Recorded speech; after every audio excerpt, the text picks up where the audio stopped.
साथियों नमस्कार। Real news channel में आपका हार्दिक स्वागत है। देश की राजनीति इंडिया गठबंधन और एनडीए गठबंधन के बीच में चल रही है। इंडिया गठबंधन एनडीए गठबंधन के ब्राह्मणवाद के खिलाफ आवाज उठा रहा है। इंडिया गठबंधन का दावा है कि वो सामाजिक न्याय की बात कर रहा है। हालांकि इंडिया गठबंधन में शामिल कांग्रेस पार्टी पुरानी पार्टी रही है, जिसके समय में सामाजिक न्याय कितना हुआ वो सबके सामने है। संविधान में आरक्षण की व्यवस्था शुरू से ही लागू होने के बावजूद भी एससी एसटी का आरक्षण कभी पूरा नहीं किया गया और ओबीसी आरक्षण के लिए कभी कोशिश नहीं की गई, यहां तक कि उसको रोका गया पूरी तरह से। उसमें बाबा साहेब ने संविधान में आर्टिकल 340 में ओबीसी के आरक्षण के लिए पहले कमेटी बनाने का प्रोविजन किया था, लेकिन कांग्रेस ने कभी भी वो कमेटी पहले तो बनाई नहीं और उसके बाद में बनाई भी तो उसकी रिपोर्ट को कभी लागू नहीं किया। तो ये कांग्रेस का चरित्र है कि वो सामाजिक न्याय कितना अपनाती है। लेकिन फिलहाल वो सामाजिक न्याय की बात कर रहे हैं। राहुल गांधी बार बार प्रतिनिधित्व की बात कर रहे हैं, लेकिन उन्होंने अपने समय में या उनकी पार्टी कांग्रेस ने अपने समय में कितना प्रतिनिधित्व पूरा किया वो आप हम सबके सामने है। कांग्रेस पार्टी धोखा देती है, ड्रामा करती है। जब वह सत्ता में होती है तो उसे इन चीजों की बिल्कुल याद नहीं आती और जिक्र भी नहीं करती है, और जब सत्ता से बाहर होती है तब उसको दलित पिछड़े और सामाजिक न्याय की याद आती है। राहुल गांधी जब कांग्रेस अध्यक्ष थे, कांग्रेस डूबती जा रही थी। उसके बाद में कांग्रेस ने मल्लिकार्जुन खड़गे को कांग्रेस का अध्यक्ष बनाया। हालांकि बना तो पहले भी सकते थे, लेकिन कांग्रेस की फितरत में यह है ही नहीं। कांग्रेस जब डूबती है तभी वो दलित पिछड़ों का नाम लेती है। अब फिलहाल सामाजिक न्याय के नाम पर बिहार में एक दलित नेता राजेश राम को कांग्रेस का अध्यक्ष बनाया गया है। लेकिन अगर कांग्रेस को बिहार में सत्ता बनाने का मौका मिले या सरकार बनाने का मौका मिले तो क्या आप मानते हैं कि राजेश राम को कांग्रेस मुख्यमंत्री बनाएगी? कभी नहीं। कांग्रेस हमेशा धोखा देती है। जैसे 98 में दिल्ली विधानसभा के चुनाव में चौधरी प्रेम सिंह जो दलित नेता थे और कांग्रेस के इतने बड़े नेता थे कि वो दिल्ली में कभी चुनाव नहीं हारे, और वो ही उस समय कांग्रेस प्रदेश अध्यक्ष थे। कांग्रेस को सरकार बनाने का मौका मिला तो चौधरी प्रेम सिंह को दरकिनार किया गया और पहले से अननोन, दिल्ली के लिए एकदम अननोन महिला नेता शीला दीक्षित को अचानक मुख्यमंत्री दिल्ली का बना दिया गया, जिसे उस समय कोई नहीं जानता था। उसी तरीके से समाजवादी पार्टी, इंडिया गठबंधन की एक प्रमुख घटक समाजवादी पार्टी भी है।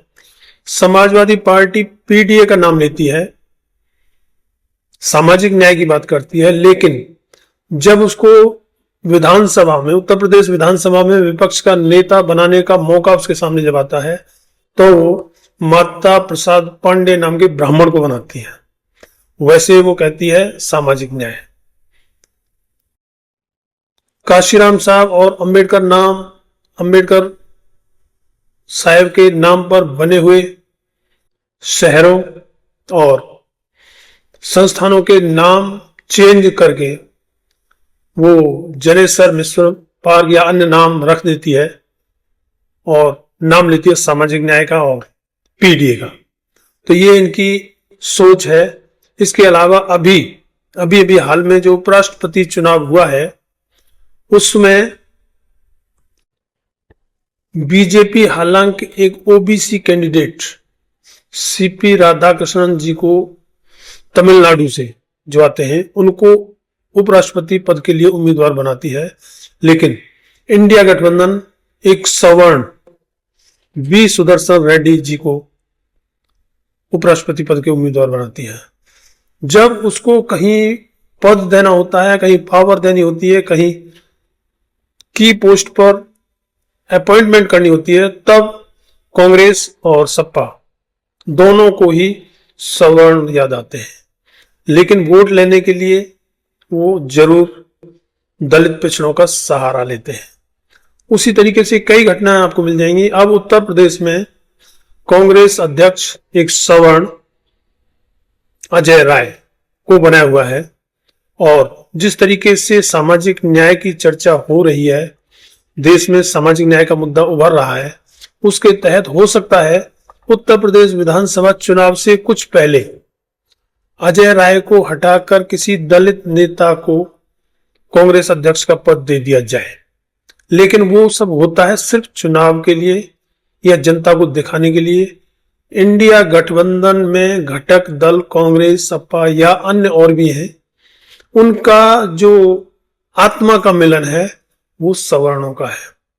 उसी तरीके की एक दिल्ली में पार्टी आई थी, आम आदमी पार्टी। आम आदमी पार्टी दलित, मुस्लिम, पिछड़े आदि की वोट लेती थी, लेकिन उसको 13 राज्यसभा कैंडिडेट भेजने का मौका मिला राज्यसभा में। आम आदमी पार्टी 13 राज्यसभा मेंबर भेज चुकी है, लेकिन उनमें कोई भी दलित, पिछड़ा या अल्पसंख्यक नहीं मिलेगा। ड्रामा सामाजिक न्याय का करते हैं, दलित पिछड़ों का नाम लेते हैं, लेकिन जहां कहीं सत्ता या ताकत देने की बात आती है, पावर पोस्ट की बात आती है, वहां इंडिया गठबंधन के सभी दलों की कोशिश ये रहती है कि उस समय किसी दलित पिछड़े का नाम ना आ जाए, उस समय सिर्फ सवर्ण होंगे।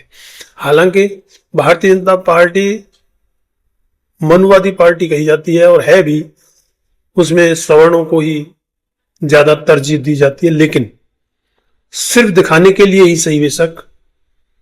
जिस तरीके से उपराष्ट्रपति पद के लिए भारतीय जनता पार्टी ने ओबीसी उम्मीदवार को आगे किया और